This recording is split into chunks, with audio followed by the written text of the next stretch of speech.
Video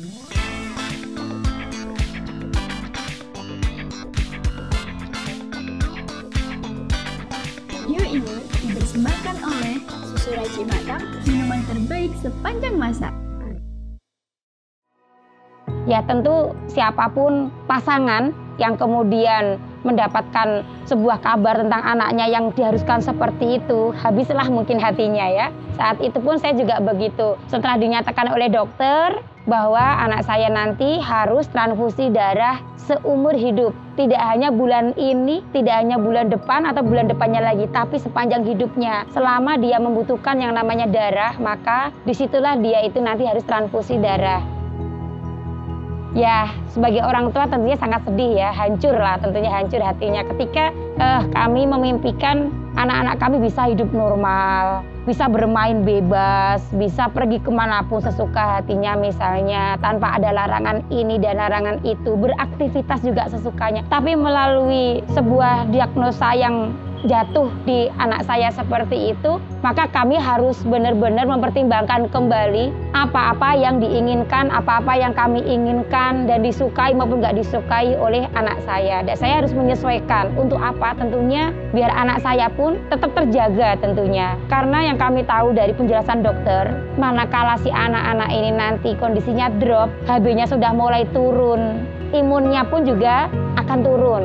Kalau imunnya sudah turun, kekebalannya dia sudah melemah, waktunya transfusi mungkin menjelang seperti itu yang kami tandai. Nah, si anak ini rawan, rentan sekali fisiknya terkena, mungkin dia ada teman-teman yang lain di sekitarnya, ada yang kena kuman, kena virus, mungkin pilek ya, influenza itu yang paling sering terjadi. Itu yang paling rentan nih anak-anak seperti ini. Nah, makanya waktu itu setelah penjelasan dokter seperti itu, kami istilahnya apa? Awal-awal dulu itu protektif banget sama si kakak nih. Nggak boleh ini, nggak boleh itu. Pokoknya hampir nggak pernah ini ya dulu itu awal-awal bergaul dengan teman-teman sebayanya waktu masih balita itu kami benar-benar protektif sama si anak. Mungkin seperti itu.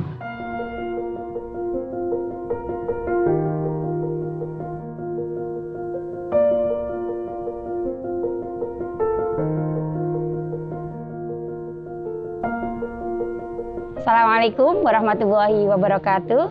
Perkenalkan, nama saya Nafia Ibrahim, 43 tahun. Saya warga Kelurahan Ngadirejo, Kota Kediri. Saya menikah dengan suami saya saat itu dengan sebuah kultur keluarga yang ketat. Saya dan suami saat itu menikah dengan dijodohkan. Artinya kami pun tidak pernah mendapatkan edukasi apapun sebelum menikah. Alhamdulillah dari pernikahan tersebut kami dikaruniai 2 orang anak, Arjuna yang saat ini 19 tahun dan Anabel saat ini 10 tahun. Kami sama-sama sebagai seorang guru di sebuah satuan pendidikan di Kota Kediri. Saya sama suami setiap hari tentunya mengajar di sekolah kami masing-masing. Saya guru SD, suami saya guru SMP. Sedangkan kedua orang anak saya, alhamdulillah untuk yang si kakak ini sudah selesai untuk menempuh aliyah pada tahun ini dan sedang berusaha untuk bisa masuk dalam perguruan tinggi. Adiknya sendiri saat ini kelas 4 SD, tapi sekolahnya tidak di Kota Kediri. Dia sekolah di sebuah pesantren yang sekolah SD-nya dekat dari sana juga. Seperti saya ceritakan sebelumnya bahwa saat menikah, karena sebuah kultur, kami dijodohkan, akhirnya kami menikah. 1 tahun kemudian, alhamdulillah, anak saya lahir dengan persalinan yang normal. 6 bulan setelah anak pertama saya lahir, dia sudah mulai menunjukkan adanya beberapa keluhan. Cuman waktu itu kami tidak mencurigai apapun, termasuk dokter yang menangani anak saya yang pertama. Nah, waktu itulah kemudian mulai muncul sebuah dugaan.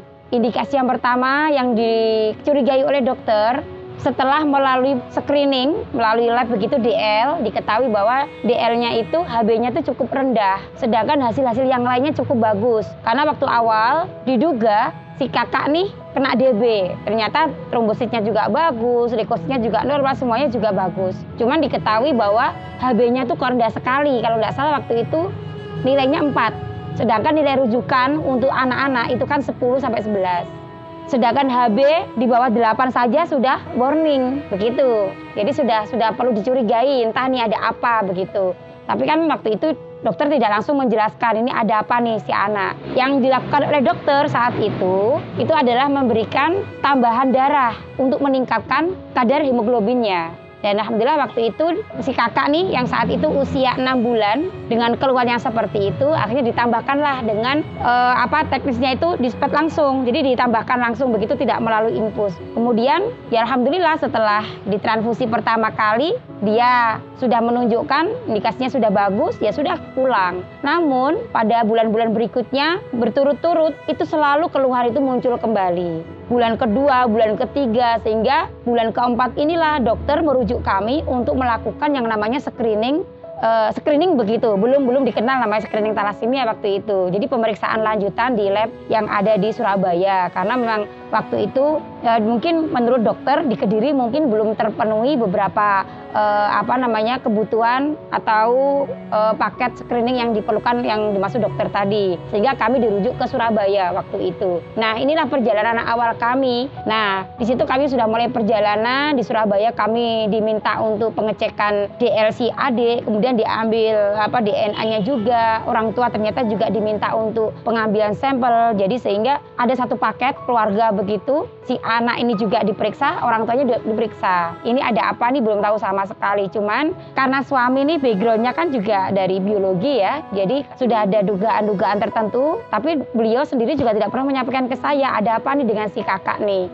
Nah dari situ kami dari hasil observasi yang dilakukan itu, kemudian kami konsultasi pada dokter yang menangani saat itu. Kalau tidak salah waktu itu namanya Profesor Harsono. Saya masih ingat betul di mana rumahnya, di mana prakteknya. Karena memang itu menjadi perjalanan luar biasa bagi kami. Karena saat itu kondisi kami, saya dan suami memang masih awal menikah ya. Sehingga secara finansial pun kami juga belum begitu mapan. Biaya-biaya yang ditanggungkan pada kami saat itu juga biaya mandiri. Belum ada klaim yang seperti hari ini sangat mudah sekali. Ada BPJS, ada beberapa jaminan sosial yang lain. Saat itu belum ada yang mengarahkan sama sekali kami itu harus kemana untuk bisa meringankan kebutuhan yang diperlukan selama masa-masa penegakan diagnosa anak kami ini. Dulu itu seingat saya kami habis sekitar 5 juta lebih, nggak sampai 10 sih untuk pemeriksaan itu ya. Itu 6 juta. Itu kalau untuk observasi labnya. Belum termasuk akomodasi kami bertiga untuk ke Surabaya. Nah, dari situlah kemudian hasil dibacakan oleh dokter.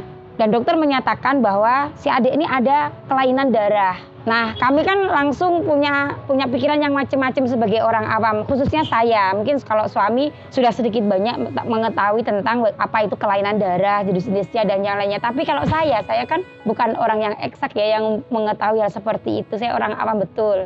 Kemudian dari situ dokter menjelaskan bahwa kelainan darah yang ada dalam anak kami pertama ini itu adalah kelainan darah yang sifatnya pada produksi sel darah merahnya. Setelah kami banyak sekali dijelaskan oleh dokter menyampaikan bahwa si anak ini ternyata harus menjalani yang namanya transfusi darah seumur hidup. Saya tanya sebenarnya sakitnya apa dokter? Karena waktu itu kami tahunya sakit, anak saya sakit waktu itu. Sehingga saya tanya sakitnya apa? Dia bukan sakit bu, begitu. Tapi si anak ini salah satu penyintas thalassemia mayor. Dia penyandang, bukan sakit. Itu yang dijelaskan sama dokter. Kebutuhan dia untuk transfusi darah seumur hidup yang dijelaskan oleh dokter, itu ternyata juga bukan bagian dari sebuah pengobatan, tapi sebuah terapi. Aku memahaminya seperti itu, karena kalau yang namanya obat, itu berarti kan memang untuk orang sakit. Kalau terapi, belum tentu si anak ini sakit gitu loh. Nah, itu yang kami pahami, yang dijelaskan oleh dokter. Kemudian dari situ, saya kan masih berasumsi bahwa anak saya sakit gitu loh. Sehingga yang saya tanyakan, ini kenapa kok bisa sakit seperti ini? Penyebabnya apa? Selama ini kami baik-baik saja dan saya tidak pernah ada keluhan sama sekali dalam masa kehamilan, bahkan persalinan juga normal. Nah, dari situlah dokter menjelaskan bahwa jenis kelainan yang diterima oleh anak saya ini adalah thalassemia. Thalassemia adalah pembentukan sel hemoglobin yang ada di dalam tubuh si anak sehingga dia tidak bisa membentuk yang namanya sel darah merah dengan baik. Nah, dari situlah pada akhirnya siapapun yang mengalami kondisi seperti anak saya dengan thalassemia seperti itu, maka diharuskan untuk transfusi darah karena untuk mensuplai yang namanya kebutuhan darah yang ada di dalam tubuhnya. Karena secara kontinu nanti kebutuhan darah si anak-anak seperti ini nanti akan habis pada masanya sehingga perlu untuk ditambahkan lagi. Kenapa ditambahkan? Karena tubuhnya itu nggak bisa untuk memproduksi sel darah merah. Padahal sel darah merah sendiri fungsinya sangat vital di dalam tubuh. Selain untuk mungkin membantu penyampaian zat-zat sari makanan seperti itu, juga sebagai sumber energi bagi tubuh manusia normal. Nah, karena ini sudah kategorinya adalah kelainan dalam pembentukan sel darah merah, maka perlu diterapi khusus untuk menjaga fungsi dari sel darah merah ini tadi ada di dalam tubuh anak-anak ini. Yaitu salah satunya dengan transfusi darah. Oke lah, meskipun tubuhnya itu nggak bisa memproduksi, tapi harapannya melalui transfusi darah ini tidak mengalami gangguan pada fungsi-fungsi yang lain.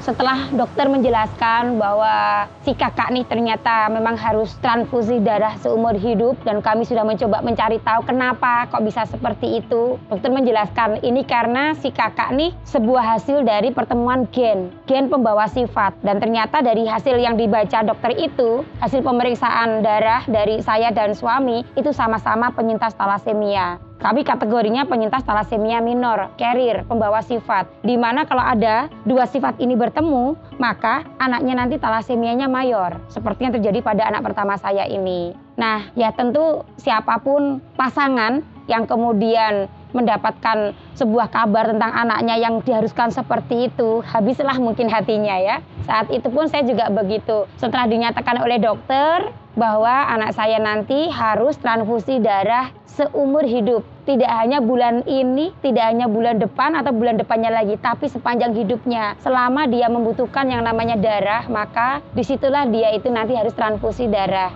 Ya, sebagai orang tua tentunya sangat sedih ya, hancur lah, tentunya hancur hatinya ketika kami memimpikan anak-anak kami bisa hidup normal, bisa bermain bebas, bisa pergi kemanapun sesuka hatinya misalnya, tanpa ada larangan ini dan larangan itu, beraktivitas juga sesukanya. Tapi melalui sebuah diagnosa yang jatuh di anak saya seperti itu, maka kami harus benar-benar mempertimbangkan kembali apa-apa yang diinginkan, apa-apa yang kami inginkan dan disukai maupun nggak disukai oleh anak saya. Dan saya harus menyesuaikan untuk apa tentunya biar anak saya pun tetap terjaga tentunya. Karena yang kami tahu dari penjelasan dokter, manakala si anak-anak ini nanti kondisinya drop, HB-nya sudah mulai turun, imunnya pun juga akan turun.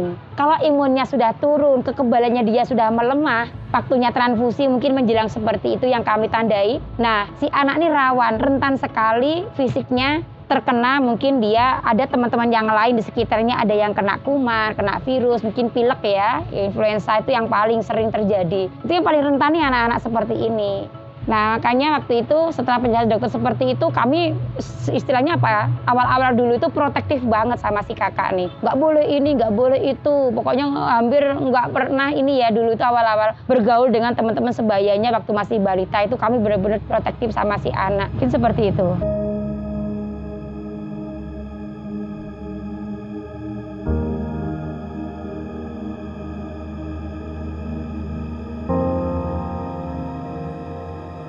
Setelah pulang dari Surabaya, kami pulang, tentunya kita pulang bertemu kembali dengan keluarga. Keluarga juga mulai menanyakan, ini anakmu kenapa? Karena sudah berkali-kali dalam berbulan-bulan terakhir itu, secara rutin kan selalu transfusi darah dengan keluhan yang sama, HB-nya turun. Dengan berdasarkan hasil penjelasan dari dokter inilah, kami mencoba untuk menjelaskan ke keluarga kondisi anak saya seperti apa. Kami menjelaskan waktu itu sesuai dengan penjelasan dokter bahwa anak kami itu tidak sakit, tapi ada sebuah kelainan yang diterima oleh si anak ini. Kelainannya itu tidak tampak karena dia ada di dalam, di organ dalam, yaitu pada organ pembentuk sel darah merahnya ini. Kalau kami mengibaratkan ketika bertemu dengan orang lain misalnya, yang saya jelaskan itu ya ibaratnya anak-anak kami itu seperti HP. Makanya ada sih salah satu family begitu sehingga memanggil anak saya itu, karena waktu itu yang ngetren ya, ada salah satu merek begitu, ada Ericsson, Nokia waktu itu. Nah, anak saya itu sampai dipanggil Ericsson sama si saudara ini. Ayo Ericsson, mau kemana nih? Mau ke rumah sakit? Iya, mau dicas ya, sampai kayak gitu. Karena memang keperluan anak itu memang dicas, dalam tanda petik itu apa? Mendapatkan transfusi darah. Nah inilah yang saya jelaskan pada keluarga. Anak kami itu tidak apa-apa, anak kami sehat. Cuman secara berkala si kakak ini perlu yang namanya transfusi darah, dicas istilahnya kayak HP tadi.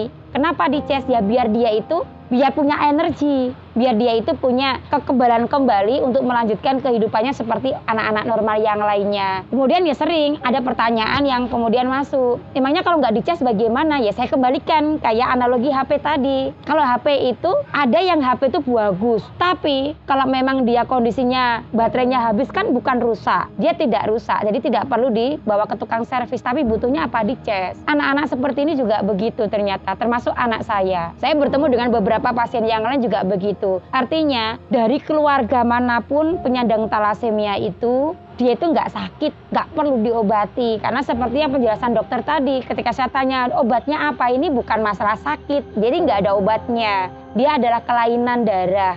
Jadi yang diperlukan adalah transfusi darah.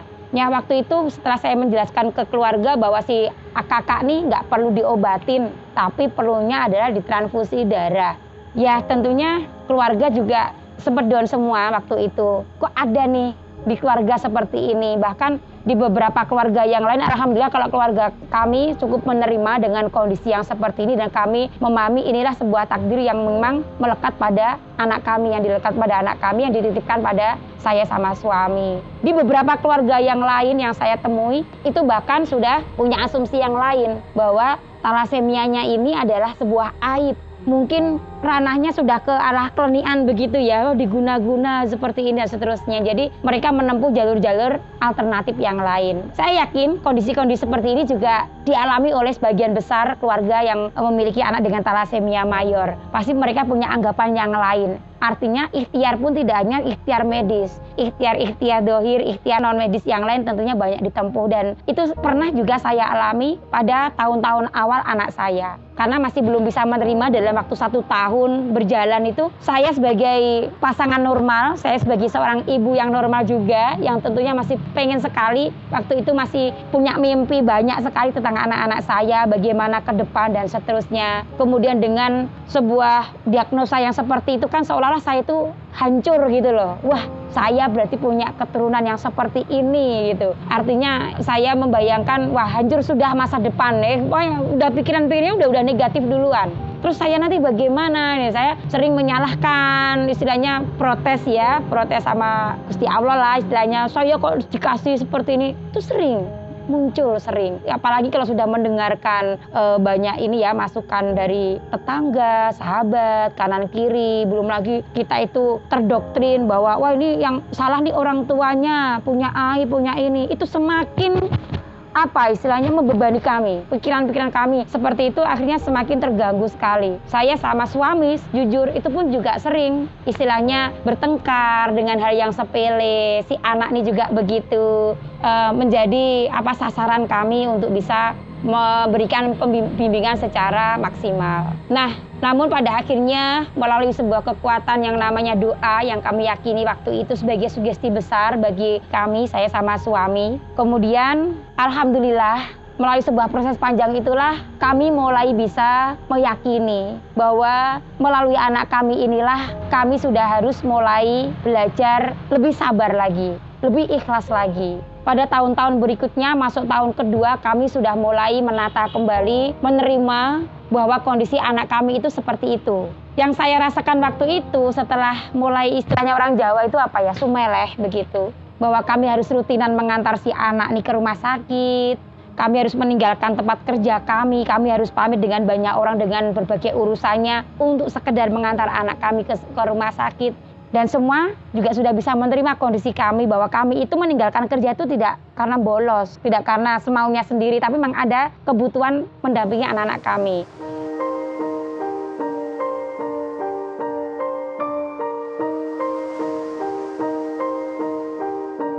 Sempat ada sih pada awal-awal kami sering meninggalkan, karena kan pada waktu itu pelayanan tidak sebagus hari ini ya. Kami harus menginap, kalau dulu tuh bisa maksimal tuh sampai 5 hari gitu di rumah sakit. Bayangkan saja ninggalin kerja 5 hari per bulan gitu ya. Dulu sampai seperti itu, sehingga banyak banget sih dulu tuh omongan-omongan begitu, termasuk misalnya enak banget nih udah nerima gajinya penuh tapi ninggalin pekerjaan, seperti itu. Belum lagi nanti suami juga begitu. Cuman waktu itu kami tidak, awalnya memang kami dengarkan ya, sehingga ketika kami mendengarkan kami kan juga perasaan ya sama teman-teman. Akhirnya si orang nih saya temuin, saya jelaskan, ini loh kondisi anak saya nggak main-main, bukan karena kami itu ingin pergi meninggalkan pekerjaan begitu saja. Ketika kami pergi meninggalkan pekerjaan itu kan kami juga sudah menyiapkan sebelumnya, sehingga apa yang kami tinggalkan ini istilahnya tidak amburadul, jadi beres semua begitu. Si anak ini juga kondisinya juga begitu. Kenapa kami harus tetap mendampingi anak-anak kami? Karena memang untuk kebutuhan transfusi anak-anak ke rumah sakit, apalagi anak-anak waktu itu juga masih kecil-kecil kan perlu pendampingan. Bagaimana mereka ketika ditangani oleh perawat itu, orang tua pun juga harus megangin, kami juga harus ada di situ, tidak bisa kita tinggalkan begitu saja dan seterusnya. Tidak ada yang menginginkan kondisi seperti ini. Saya sampaikan begitu. Tidak ada yang pernah memimpikan punya kondisi yang kayak begitu. Dan tidak mungkin juga seorang ibu akan meninggalkan begitu saja anak-anaknya. Karena bagi kami waktu itu ya tetap kebutuhan anak-anak itu yang nomor satu. Kami sudah pasrah waktu itu. Kalaupun pada akhirnya kami pun nanti akan menerima istilahnya PHK begitu dari tempat kerja kami, ya kami siap karena itu udah bagian resiko. Tapi melalui komunikasi yang terus-menerus kami sampaikan pada pihak-pihak yang memang mungkin kami rugikan karena ketidakhadiran kami. Ya alhamdulillah mereka memberikan dispensasi yang cukup lumayan banyak banget, dan tentunya kami merasa kami harus membayar semuanya. Artinya kami harus bekerja lebih giat lagi ketika kami nanti kembali ke tempat kerja kami. Itu yang bisa kami lakukan. Mungkin termasuk juga tentunya harus menambah lagi porsi kebaikan. Kasarnya begitu ya. Artinya etos kerjanya harus ditambah lagi. Jadi itu bagian dari tanda petik ya, upeti kami untuk bisa menjamin anak-anak kami nanti juga mendapat pendampingan yang nyaman. Jadi saya bisa mendampingi anak-anak, di sisi lain kami harus lebih giat lagi untuk bisa bersama dengan teman-teman satu kerja kami. Mungkin seperti itu.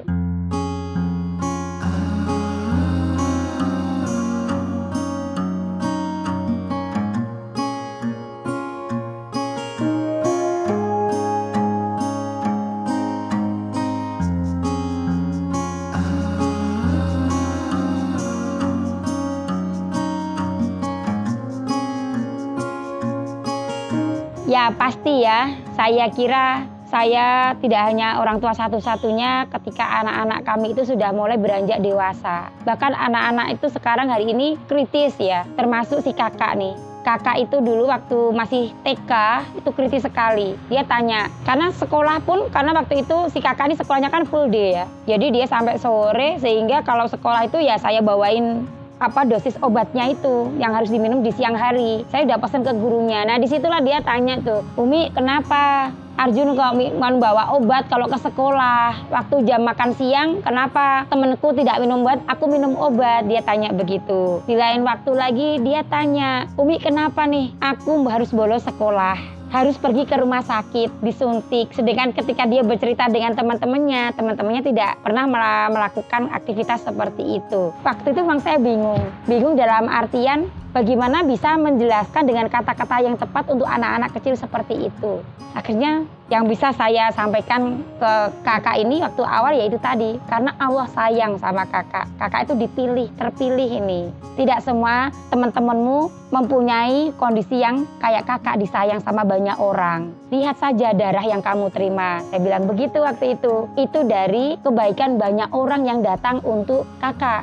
Sehingga kakak nanti bisa sekolah, bisa mengaji, bisa bermain dengan teman-teman, bisa bersama dengan Abi sama Umi. Kalau kakak nanti nggak transfusi, gimana? Kan sakit. Enak nggak kalau sakit malah nggak bisa sekolah, nggak bisa bermain? Saya ceritakan begitu. Belum lagi nanti ketika kondisi-kondisi tertentu yang menyebabkan mereka, anak-anak saya itu lebih lama lagi di rumah sakit. Nah itu nanti akan semakin saya gunakan kesempatan seperti itu, istilahnya best moment untuk anak-anak ya. Saya lebih dekatkan lagi, saya semangati mereka bahwa Allah sedang menunjukkan nih kasih sayangnya pada kamu. Kamu mungkin kemarin ada lupa ya, belum bersyukur ya, saya bilang begitu. Jadi melalui sugesti-sugesti dari cerita yang saya sampaikan ke anak-anak inilah, pada akhirnya lambat laun mereka menerima kondisi-kondisi mereka seperti itu. Itu dengan kondisi ketika anak-anak saya ini membandingkan dirinya dengan teman-temannya yang normal. ada kalanya saya membandingkan mereka tuh dengan anak normal enggak, tapi mereka dengan teman-temannya yang seperjuangan. Misalnya ketika di rumah sakit. Nah, di rumah sakit itu kan ada barengan tuh, kadang ada pasien yang lebih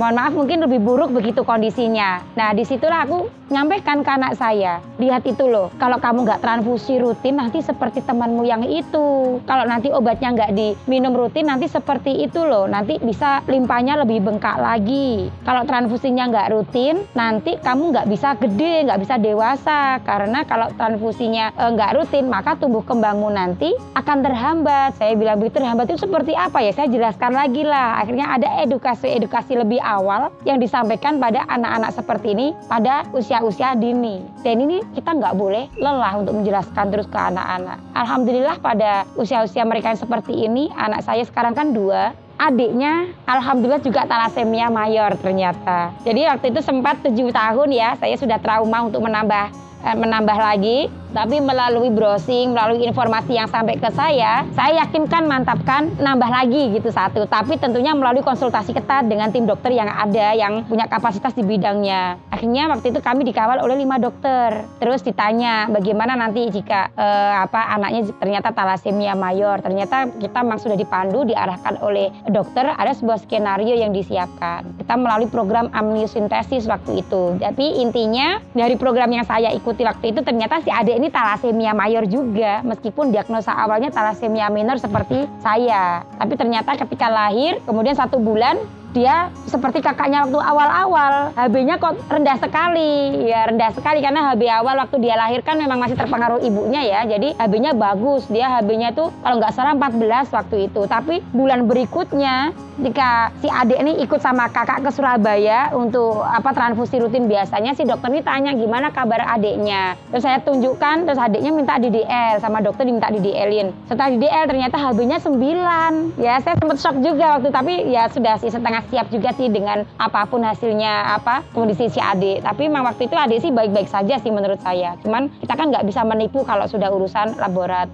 Nah itulah setelah beberapa bulan berikutnya si adik ini screening talasemia seperti kakaknya, dan hasilnya alhamdulillah juga diagnosa talasemia mayor. Jadilah 1 paket kalau ke rumah sakit. Makanya saya bilang tuh piknik keluarga tuh kan ya. Karena setiap kali ke rumah sakit ya 2 anak saya ini sekaligus transfusi bersama. Kalau enggak begitu kan nanti kalau misalnya hari ini si kakak, minggu depannya si adik, lah nanti habis sudah waktu saya di rumah sakit. Makanya dengan kondisi tertentu waktu itu alhamdulillah jadwal transfusi kedua anak ini bisa bareng. Nah ini kami ikutin, kami lalui begitu saja. Nah di rumah sakit kemudian semakin saya kasih edukasi ini ke anak-anak saya. Kami jelaskan teman-temannya yang lain seperti apa kondisinya, bagaimana orang tua teman-temannya, sehingga saya berharap anak-anak saya juga berpikir bahwa kondisi mereka saat ini bagaimanapun itu sudah kondisi yang paling bagus. Saya harapkan anak saya itu bisa lebih lagi bersyukurnya. Jadi yang paling utama dalam kondisi saat ini bagi saya, suami, anak-anak saya juga, saya selalu menyampaikan ke mereka sugesti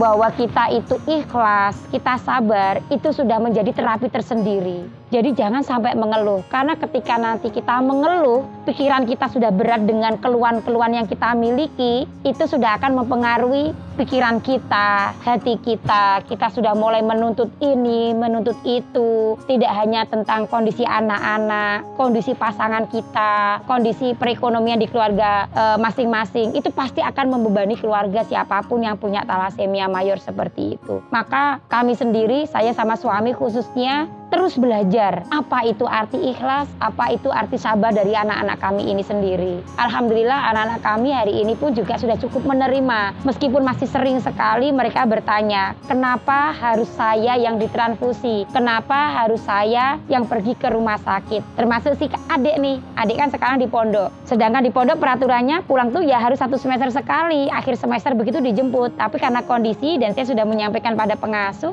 secara berkala 1 bulan sekali si adik ini saya ambil 3 minggu sekali loh ya, 3 minggu sekali saya ambil transfusi, kalau sudah ya kembali. Dia sering bertanya waktu awal, Umi kenapa saya harus meninggalkan ngaji di pondok karena harus transfusi? Kenapa temanku yang ini? Sama persis pertanyaannya dilontarkan oleh kakaknya pada usianya. Ketika minum obat juga begitu di pondok, itu yang support malah teman-temannya. wah ini ayo Abel waktunya minum obat. Ada yang ngambilin obatnya, ada yang ngambil minumnya, kayak gitu. Awal-awalnya teman-temannya juga protes sama Abel yang suka dia ambil duluan, pulang. Kok enak sekali nih Abel nih, bisa pulang bukan jadwalnya begitu. Tapi si Abel dia akhirnya saya ajarin, diceritain nih sama teman-temannya, kamu tuh pulang nggak semaunya kamu pulang, bahwa kamu pulang untuk transfusi, untuk ngecas. Nanti abis ngecas selesai ya langsung kembali ke pondok, langsung ikut ngaji lagi bersama teman-teman yang lain.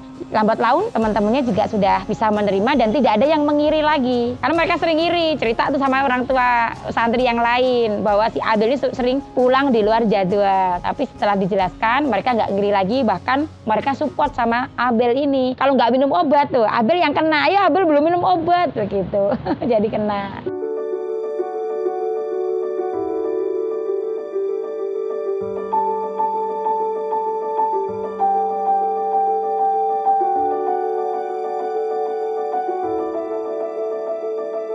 Ada sebuah komunitas yang saat itu saya kenali ketika saya itu wirawiri ke Surabaya ya, tepatnya di Sutomo. Awalnya itu si kakak terapi transfusi darahnya itu rekom dari dokter di Kediri, itu masuknya ke rumah sakit, salah satu rumah sakit swasta di Surabaya. Yang waktu itu kami kan masih biaya mandiri. Kalau tidak salah saya bertahan itu 1 tahun dengan biaya mandiri. Yang waktu itu untuk transfusi kakak sekitar 1-2 kantong itu bisa sampai 2-3 jutaan. Nah, dengan kondisi kami yang tadi saya ceritakan di awal pernikahan, kami belum mapan, kami juga masih kerja serabutan waktu itu. Modal tuh sudah kebawa semua, habis. Dan waktu itu saya masih ingat betul. Saya ke rumah sakit waktu itu untuk mengantar si kakak nih dengan biaya yang saya bawa, yang saya letakkan di kresek hitam. Yang itu berisi recehan sisa modal kami usaha. Nah, saya sampaikan juga pada kasir rumah sakit waktu itu, Mbak maaf ya, recehan ini yang bisa kami bawa. Enggak apa-apa, itu dihitung itu, lembaran-lembaran 2.000-an, 5.000-an, waktu itu benar-benar modal terakhir. Dan saya bilang sama suami, Abi ini modal kita terakhir, sudah kebawa di sini. Kita nggak ada di rumah, sudah nggak ada. Untuk bulan depan, kita nggak tahu nih, mau uang sakunya nanti dari mana untuk ngantar anak nih ke Surabaya. Ya kami waktu itu ya memang gimana, sudah nggak punya solusi ya. Ya kami beberapa saat terdiam begitu. Akhirnya alhamdulillah ada sebuah kerentekan begitu yang kemudian mengarahkan langkah kami itu menuju ke Rumah Sakit Sutomo. Karena kami beranggapan di sebuah rumah sakit besar setingkat provinsi, mestinya di sana ada solusi gitu loh. Akhirnya kami ke sana waktu itu setelah transfusi terakhir saat itu, saya mampir ke salah satu poli yang ada di Rumah Sakit Sutomo itu. Ternyata di sana kami diarahkan pada poli hematologi anak. Disitulah kami mulai mengenal teman-teman seperjuangan yang lain, ternyata banyak sekali. Dan dari salah satu orang tua penyintas talasemia di sana, saya lupa sih namanya waktu itu, dia mengarahkan pada kami untuk mencari yang namanya semacam surat jaminan pelayanan untuk orang-orang miskin, begitu katanya. Karena kami kan nggak pernah tahu apa itu jaminan miskin, jaminan pelayanan kesehatan untuk masyarakat miskin. Coba nanti tanya ke kelurahan. Nah dari situlah saya kembali ke Kediri, mulai mencari tahu surat jaminan dimaksud seperti apa, dengan bermodal surat diagnosa dari rumah sakit waktu itu yang kami miliki. Kami coba menjelaskan pada Pak Lurah waktu itu, kemudian awalnya Pak RT, Pak Lurah, kemudian Pak Camat, jadi berjenjang. Kami satu persatu kami temui untuk bisa mendapatkan yang namanya surat jaminan miskin itu, yang ternyata bisa didapatkan dari Dinas Kesehatan waktu itu. Panjang proses waktu itu, tapi alhamdulillah apapun ceritanya waktu itu cukup menjadi kenangan indah bagi kami, dan itulah perjuangan awal kami. Karena memang tidak mudah menjelaskan kondisi kami pada masyarakat yang orang melihat saya kami itu orangnya mapan, sudah kerja di sekolahan, sudah seperti ini dan seperti itu. Tapi kan orang tidak akan pernah melihat bahwa ternyata kami itu memang istilahnya kalau dilihat dari finansial ya nggak ada apa-apanya gitu loh. Apalagi dengan kebutuhan wirawiri ke Surabaya yang sekian juta setiap bulan untuk kebutuhan anak-anak seperti itu. Alhamdulillah semua orang yang kami temui itu menerima pada akhirnya bahwa mereka pun memiliki tugas untuk memberikan ACC rekom, istilahnya rekom bahwa kami itu memang masyarakat yang perlu dibantu. Karena memang kebutuhan kami ke Surabaya itu tidak hanya sekali 2 kali, tapi seumur hidup. Itu yang kami tekankan pada mereka. Alhamdulillah melalui surat rekom tersebut kami bisa mendapatkan pelayanan kesehatan di Rumah Sakit Sutomo. Meskipun itu di kelas 3. Jadi pokoknya kalau waktu itu kamu pikir yang penting anak saya waktunya transfusi bisa. Itu aja yang saya pikirkan. Jangan sampai karena gengsi, wah ini kok di kelas 3, nanti kok bareng-bareng. Enggak, saya sudah sudah tidak memikirkan seperti itu lagi karena akibatnya lebih fatal ketika kami menunda transfusi untuk anak-anak kami. Dan disitulah mulai tahun 2006 sampai 2010 saya rutin ke Surabaya dengan rute tetap rekreasinya yaitu ke Sutomo waktu itu. Nah, di perjalanan ini ternyata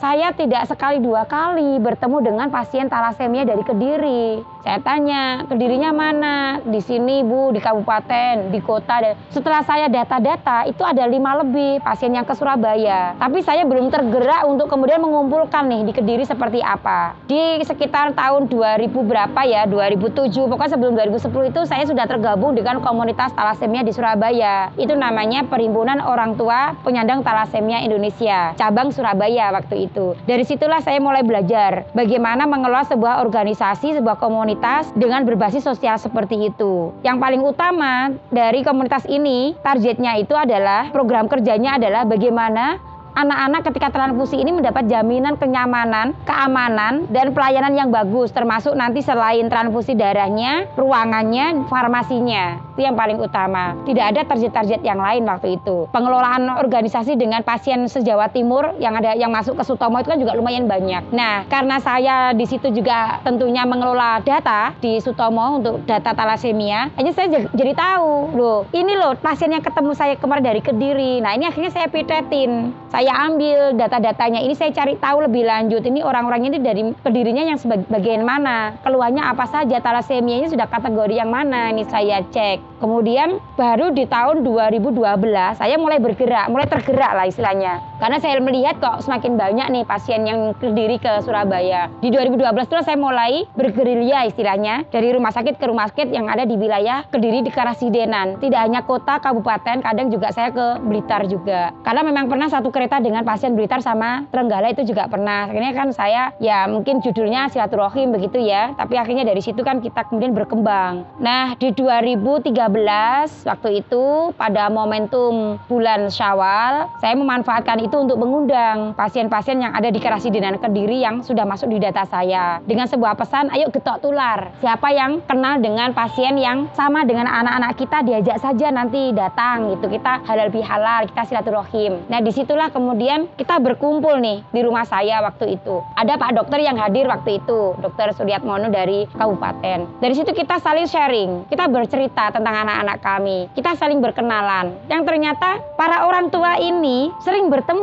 di rumah sakit, tapi karena tidak memiliki tidak memiliki urusan begitu istilahnya. Jadi ya udah, itu juga pernah bareng tuh yang di bed yang sebelah ujung yang pojok, kamu ini yang bed yang tengah, tapi tidak tahu selebihnya bahwa kalian itu sama-sama keluarga talasemia itu enggak tahu, dan mereka juga enggak tergerak untuk saling istilahnya membuat sebuah hubungan gitu. Jadi mereka masih terpisah sendiri-sendiri seperti itu. Nah, akhirnya di situ kami kumpulkan. Dari hasil sharing itu saya sampaikan, ternyata kondisinya kami itu sama. Yang pertama apa? Jelas rutin transfusi darah. Ada yang 3, 4, 5 mingguan. Jadi masing-masing berbeda kondisinya mungkin. Ada yang kondisi fisiknya non sewu, limpahnya itu bengkak. Kenapa bengkak? Kita saling bercerita, bengkaknya itu karena seperti ini, seperti itu, bahwa kami pahami bengkaknya limpa itu bisa jadi karena dia sering terlambat transfusi darah. Bisa jadi mungkin ketika transfusi kondisinya itu memang kurang bagus, sehingga nanti efeknya ke limpa dan yang lainnya. Atau mungkin juga dia ada kendala ketika transfusi darah, stok darahnya itu kosong, itu sering. Kemudian belum lagi bagaimana ketika cerita mereka itu di rumah sakit, mau pergi ke rumah sakit aja tidak ada biaya. Kalaupun ada biaya, yang penting pergi ke rumah sakit, tapi tidak bisa beli makanan untuk anak-anaknya. Atau mungkin kondisi-kondisi yang lain yang kemudian itu kita selingi dengan guyonan-guyonan, misalnya apa? Ini ada guyonan misalnya anak-anak kami itu waktu itu kami dapati secara fisiknya itu ada yang kulitnya itu sampai hitam begitu. Jadi guyonan-guyonan kami waktu itu seperti itu, bahaya. Itu karena ternyata penumpukan besinya ternyata banyak, berarti anak kita tuh karaten begitu. Itu kalau guyonan-guyonan di internal kami. Karena memang kandungan besi dalam tubuh anak-anak kami kan sudah luar biasa banyak ya, yang itu yang menjadi kekhawatiran, ada keluarga kami untuk menghadapi kondisi yang akan datang. Makanya terus dari berbagai macam keluhan-keluhan yang ada tadi, kami coba inventarisir. Wah, ternyata sama, kita tuh keluhannya sama. Bagaimana ketika kita meninggalkan anak-anak di rumah sakit atau kita sedang menempuh jalur rumah sakit ini, pelayanan nyaman tuh gimana? Misalnya yang ini sudah nyaman, yang ini enggak, yang ini sudah bisa transfusi, yang ini kok belum, ini dapat darah, ini kok belum, ini dapat obat, ini kok belum, dan yang lainnya. Ini kenapa? Nah, disitulah kami kemudian tergerak. Sepertinya kalau kita nanti ngomongnya satu-satu ke pihak manajemen, kita mungkin nggak didengar. Tapi kalau kita nanti mencoba ini, mengumpulkan ini menjadi sebuah satu kebutuhan bersama, kalau saya bilang kita bikin sebuah perkumpulan, komunitas, organisasi, kita punya sebuah wadah untuk kita gunakan sebagai wadah berjuang, mungkin itu nanti akan lebih efektif lagi. Makanya waktu itu saya menganalogikan pada teman-teman, ibaratnya nih ya, analoginya kita punya sebuah halaman yang sangat luas. Halaman itu kotor sekali. Nah, kalau kita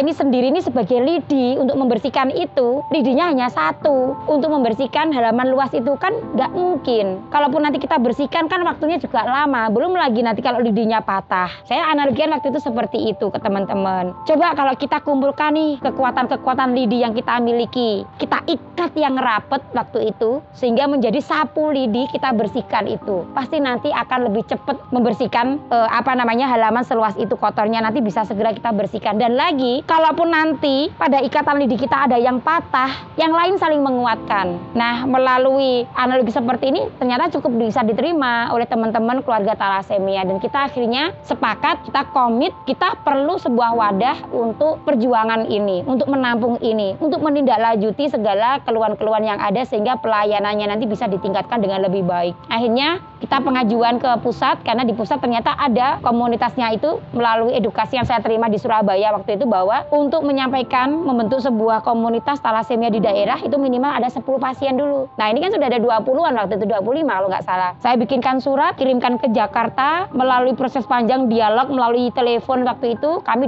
diobservasi dulu kesiapan kami untuk bisa menjadi wadah pendampingan anak-anak talasemia di Kediri. Dari Agustus, September kami sudah menyampaikan ke pusat, Desember akhir 2013 SK-nya turun bahwa pembentukan pengurus untuk POPTI Kediri, Perhimpunan Orang Tua Penyandang Talasemia Indonesia Cabang Kediri, disahkan bulan Desember 2013. Nah, melalui SK itulah menjadi sebuah motivasi bagi kami untuk bergerak lebih cepat lagi menjawab segala permasalahan-permasalahan yang sudah kami inventarisir sebelumnya. Kami mencoba menemui siapapun yang sekiranya menurut kami perlu ditemuin. Jadi kalau saya bayangkan kalau hari ini istilahnya kita flashback gitu, ya saya kadang tuh ya ketawa juga sih. Begitu banyak energi yang saya keluarkan, kami keluarkan waktu itu untuk berjuang. Kami tuh seolah-olah itu waktu itu membabi buta. Mau ketemu dengan siapa itu kami nggak tahu. Pokoknya kami beranggapan, oh dia pejabat, ya udah kami harus ketemu. Jadi gitu dulu itu nggak jurus. Jadi memang kami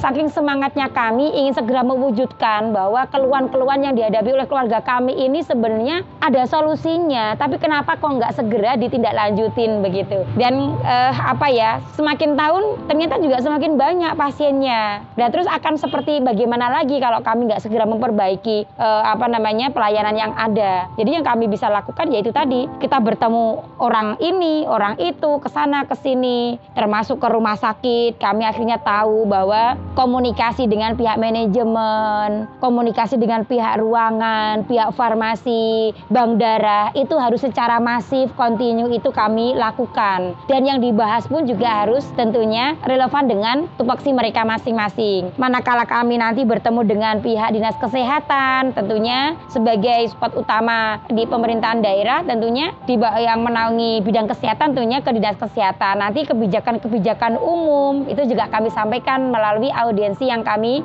sampaikan ke mereka. Alhamdulillah juga di tahun 2018 pemerintah Kota Kediri bahkan menyambut kami dengan sangat luar biasa, memberikan dukungannya luar biasa dengan mewujudkan sebuah pelayanan di Rumah Sakit Gambiran. Kemudian sebelumnya bahkan lebih awal lagi ada 2016 itu di Rumah Sakit Muhammadiyah Ahmad Dahlan. Bahkan lebih awal mereka sudah bergerak untuk mewujudkan keinginan kami. Itu ada namanya pelayanan one day care. Wah, ini malah luar biasa sekali. Jadi waktu itu kami memang baru. Kemudian ada dokter yang sangat antusias waktu itu terima kasih Dr. Niken yang sudah mewujudkan keinginan anak-anak kami memiliki sebuah pelayanan talasemia yang sangat bagus di Kediri. Di Rumah Sakit Muhammadiyah ini ada sebuah ruangan yang namanya ODC, ruangan talasemia, yaitu ruangan Wandiker di mana pelayanan untuk anak-anak transfusi darah itu bisa dilakukan dalam 1 hari selesai. Jadi mereka datang pagi, diobservasi HB-nya berapa, kemudian dokter nanti akan merekomkan dia mendapatkan berapa dosisnya untuk transfusi darah. Kemudian siang begitu nanti sudah bisa diajukan permintaan darah ke PMI. Darah pun yang mengambil itu juga dari petugas RSM sendiri, petugas Wandikernya sendiri, dan nanti anak-anak sudah tinggal di ruangan, tinggal nunggu anteng aja,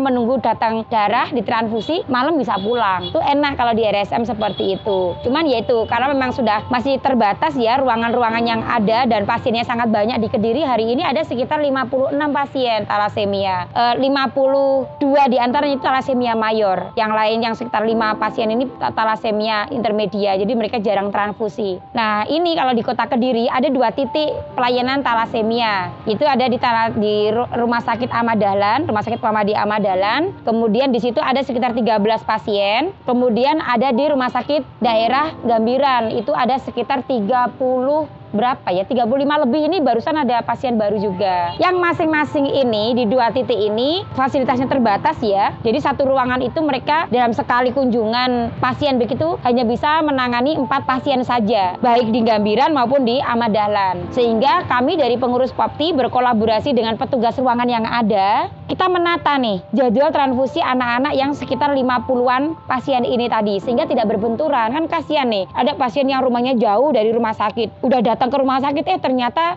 ruangannya penuh misalnya, kan kasihan. Makanya kita bikin jadwal sehingga mereka tahu kapan waktunya mereka ke rumah sakit sesuai dengan jadwal transfusi anak-anak masing-masing. Seperti di Gambiran juga begitu. Meskipun di Gambiran sampai hari ini belum ada fasilitas Wandiker, jadi di sana itu harus opnam. Opnamnya pun ya 2-3 hari kalau emang kondisinya stabil. Kalau kondisinya kurang stabil ya mungkin bisa bertambah lagi nanti untuk menginapnya. Itu kalau di Gambiran itu kapasitas kuotanya ada 4 pasien anak, 2 pasien dewasa yang semuanya bisa dilakukan di ruang anak, di ruang galuh, di ruang hematologi, di ruang anak itu. Jadi kalau di Gambiran itu pasien anak dan pasien dewasa bisa dicampur di situ. Alhamdulillah masih bisa diterima. Dan itu juga harus kita tata sedemikian rupa sehingga nanti tidak ada benturan jadwal ketika transfusi. Dan banyak hal lagi yang bisa dilakukan melalui komunitas seperti ini yang dibentuk. Kebutuhan dari pasien talasemia khususnya yang ada di Kota Kediri akhirnya bisa terakomodir dengan baik. Bagaimana kami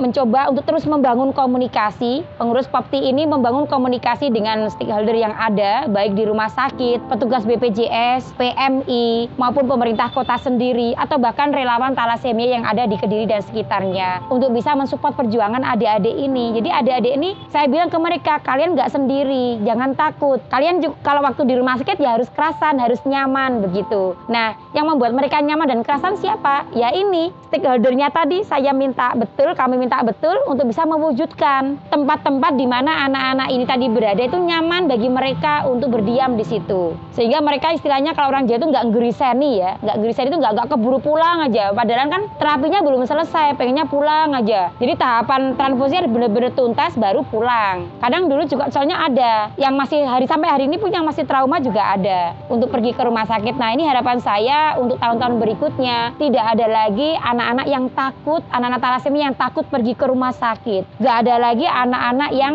trauma pergi ke rumah sakit. Gak ada lagi anak-anak yang terintimidasi ketika berada di rumah sakit. Itu yang paling utama dari target kerja pengurus POPTI ini sendiri.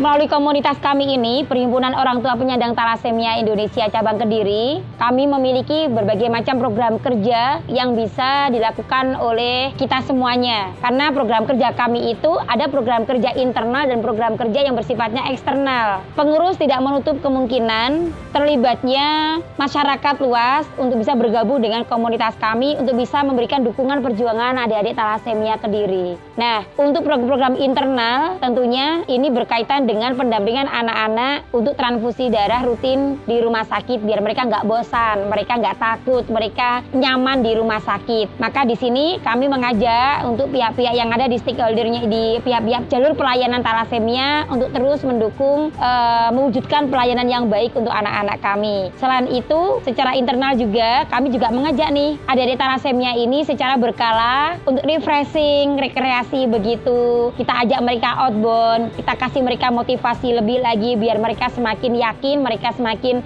mantap bahwa takdir yang mereka dapatkan ini tidak perlu lagi disesali. Tapi bagaimana membuat takdir ini menjadi semakin indah, bagaimana takdir ini nanti bisa semakin bermakna. Nah, melalui program eksternal, saya mengajak kita semuanya untuk bisa bergabung bersama, terlibat dalam program-program yang ada dalam Popti Kediri. Apa itu? Bisa. Jika Anda ingin melakukan donor darah, aksi donor darah bisa kita lakukan bersama. Baik bersama maupun mandiri, silakan. Tentunya donor darah peduli talasemia. Karena menyadari bahwa kebutuhan darah anak-anak talasemia ini berkesinambungan terus sepanjang hidup anak-anak. Sedangkan masyarakat ketika donor darah untuk berdonor 3 bulan sekali. Makanya bisa dibayangkan berapa banyak pendonor yang kami sangat nantikan kehadirannya. Selain itu, edukasi talasemia. Kita perlu untuk terus mengedukasi masyarakat lebih luas lagi untuk melakukan upaya pencegahan. Jangan lagi ada talasemia baru. Jangan lagi muncul talasemia mayor. Cukup kami saja. Jadi kami mengajak semuanya, mari kita stop talasemia. Kita edukasi masyarakat kita dengan lebih luas bagaimana untuk mencegah talasemia baru. Kemudian ada kegiatan-kegiatan yang bisa dilakukan antara lain donasi talasemia untuk memberikan dukungan karena memang komunitas talasemia Kediri ini adalah salah satu komunitas non-profit yang ada di Kota Kediri. Maka tanpa dukungan panjenengan semua tentunya akan ada beberapa kendala yang ditemui dalam pelaksanaan program-program yang ada. Selain itu dukungan-dukungan yang lain, support ke adik-adik melalui virtual, baik melalui Instagram, media sosial yang lain, Facebook atau yang lainnya, dengan mengedukasi teman yang lain secara lebih luas, ini juga sudah merupakan sebuah bentuk dukungan yang luar biasa bagi penyandang talasemia Kediri. Untuk itu, saya akan mengajak masyarakat semuanya, ada sebuah slogan yang kami bikin untuk sebuah motivasi bersama, baik untuk anak-anak talasemia sendiri, juga untuk masyarakat luas, bahwa kita harus peduli talasemia. Kenapa? Karena mereka tidak mungkin bisa sendiri,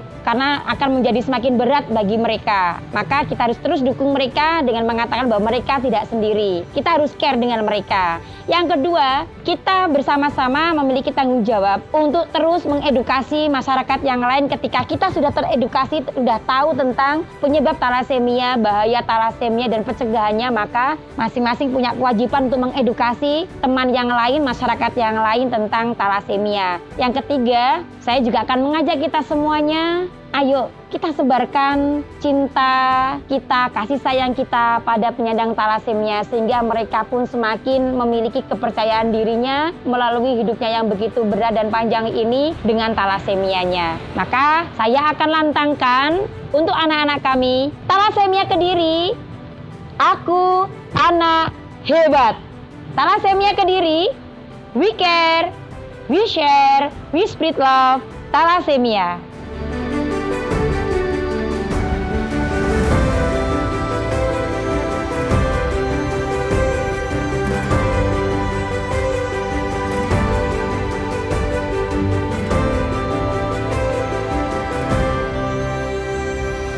Terima kasih sudah mendengarkan cerita kami, sepenggal kisah Talasemia Kediri.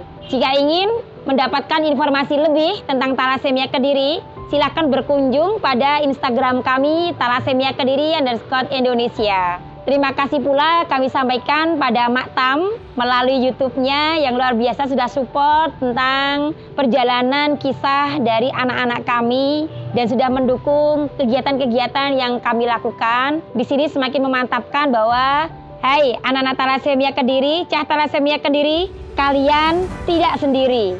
Ada sahabat kita yang selalu bersama kita. Karena kita untuk talasemia. Terima kasih dari saya, Nafia Ibrahim, Ketua Popti Kediri. Mohon maaf jika ada yang kurang berkenan. Salam perjuangan. Assalamualaikum warahmatullahi wabarakatuh.